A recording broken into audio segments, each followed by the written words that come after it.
So most of my current sketchbooks are a little bit of everything. Testing markers, words I want in a book, snot-nosed, three-eyed. Warlock. I haven't written the word warlock in a book. I want to try that. So my ideas come from this sort of just chasing words, chasing images, thinking about these clouds. I wasn't sure what I was going to do with them. This is an old cartoon character that I just was drawing just to get a sense of what they looked like. This was an idea for a dog that had wheels, but it didn't go anywhere. If you do a whole sketchbook and get one good idea, I really like this one. This is like this punk rock guy, and he's like, gimme, turn it up, god damn it. This is my favorite fucking song. Louder, faster, louder, fuck Chipotle. I like that one. Actually, I haven't looked at this for a while, but a lot of these guys are really fun. Oh, this little octagon face is fun. Yeah. This guy I like this little guy. He's kind of a David and Goliath story. Looking for ideas all the time and think I wanted to make a puppets theater one day. Of course, I never did. Junior varsity chimp. Anyway. He ate the paddle. I like that one. That's like a good depression idea. Like, just like you destroy, like, I don't think I've ever been so depressed that, not to say, I've never been suicidal. But I have been worried that I would like blow up my life. And I was just sort of thinking about this guy. He's like the one thing that could make him happy, he got rid of. All right. Jinu. Yep, rolling. This is Overlook Ave. There we go. So let me ask you, am I your dad in this, or am I a guy you know? You're my dad. Okay, I wasn't sure. Yeah. So I can say you as opposed to my son or something like that. Yeah, I wasn't sure if you. Yeah. You, my boy. Yeah, my son. To me, depression is kind of a flatness. It's kind of like nothing's that much fun. Nothing's terrible. And nothing, and you're going to, or you've got plans to go do something and you think it's going to be fun. You think it's going to be amazing. And it just ends up being this flat line. And the other side of that is there's a sadness. It's sort of like if you were sad that something really went wrong, like if you lost somebody in your life, or you had like a car accident or something tragic or something drastic like that, but there is nothing. When you were asking me about doing this, a lot of that I hid from you guys because I was like, at 3:00 I had to pick you up from school, and that's when I sort of had to get back into my head. And there were times when it was difficult, or times when I said, I'm not, you guys go play, I gotta go. And, I was at an event one time and someone said, well, why do you write books? And I said, I had to really think about this. I was the youngest of 3 in my family. No one listened to me. There was a lot of chaos all the time. So I could make a drawing and leave it on a table, and later, on their own time, my dad could look at it, my mom could look at it, my brother and sister could look at it, maybe laugh or whatever. But I wasn't ever going to get their attention to do something. So it was always like my sneaky little way of saying, I'm going to make something and I can leave it there.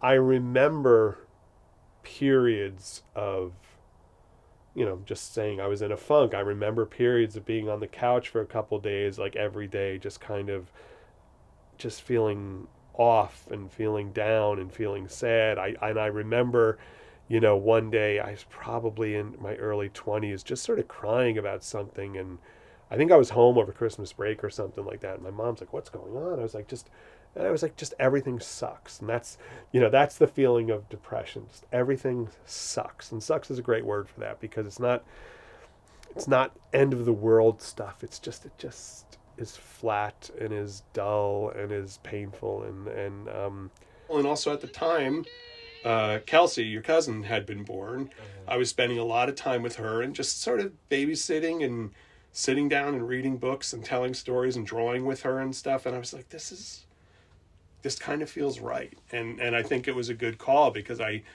didn't get published immediately, but I got, I only spent about 2 years from the time I said I want to do this to the time I got a book contract. So it was pretty fast. The first book I got was an illustration job, but by the time I had finished that illustration job, I had sold my editor a book that I wrote. Because once I got in there and got to know them, I said, "Oh, are you interested in stories and stuff like that?" And they said, "Yeah, what have you got?" And we sat down and talked, and they said, "This is fun. Develop that." And they bought that. And so that was the first book that I wrote and illustrated. About 10 years ago, I did a graphic novel series called Fangbone. I was working on the Fangbone TV show.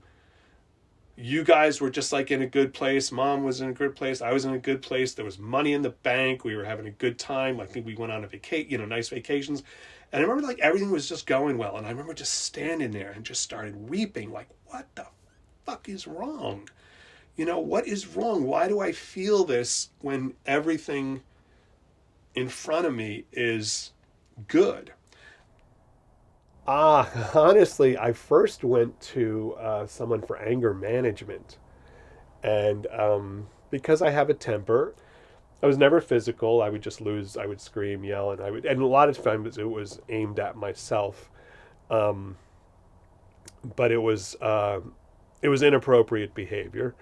And someone said, you should really go to an anger management person. And I went to this anger management therapist and only saw her for a couple months. And she's like, "You don't really have an anger issue. Yes, you have lost your temper." She said, "You're depressed." She said, "And that's causing frustrations and anger and causing you to lash out because you're not dealing with these issues that are making you depressed." My whole life is, when I go to art school, I will be happy. When I graduate art school, I will be happy. When I'm making my living as an artist, I will be happy. When I get married, I will be happy. When we own a house, I will be happy. When we have kids, I will be happy. And it never arrives. Now, it's sort of selfish to say, well, I'm not happy. I was full of joy for a lot of those things. I mean, you, Declan, your mom, they were the best things ever. And I took care of Declan for about 5 or 6 months. And then he went to daycare when he was about 9 months. Mom had daycare at the office so she could be with him and see him every day. And I remember the first day we packed him up in his little car seat and she took him to work. And I just went back in the house and I remember just like feeling like, what do I do now? Like what's the point? Like, because I felt so, when there's a baby, which is, there's so many things to do that, again, you're not wrapped up in your own stuff. Hopefully, that when all of a sudden I was relieved of that responsibility, I didn't know what to do with myself. Things were going really well and I was still having those feelings. That's when I really went to a therapy and talked to them about medication and stuff. And that's when the doctor said, "Look, I just think it's a chemical imbalance with you. You haven't been through any grand traumas or anything. I think it's just this is your system and this is how it's wired and you need to work on it and be conscious of it." And I do I'll look in the camera. I do believe in medication. I will advocate for medication. So no, I'm being silly. I do advocate for medication. It's been a big part and a good part of my life. Yeah. So. But yeah, and that sort of thing of just, if you can enjoy the work, that's why you do this stuff. If you're looking to enjoy the response to the work, that's just a recipe for misery. So and that's taken 30 years to figure out how to do. And now, at this point I'm just like, I had a good day drawing and I'm getting paid to draw and I've got another contract, so I'm good. What happens outside I can't control. Rolling on phone. This is the second roll of guitar. You can clap. I think one of the reasons that I have been better over the years, I still go through stuff, is that I feel like I'm a good dad.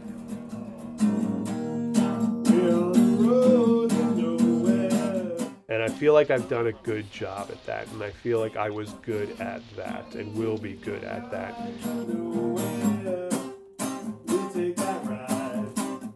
I feel very confident. Again, it has nothing to do with my art, it has nothing to do with what I make, has nothing to do with like making a living off my art, none of that stuff.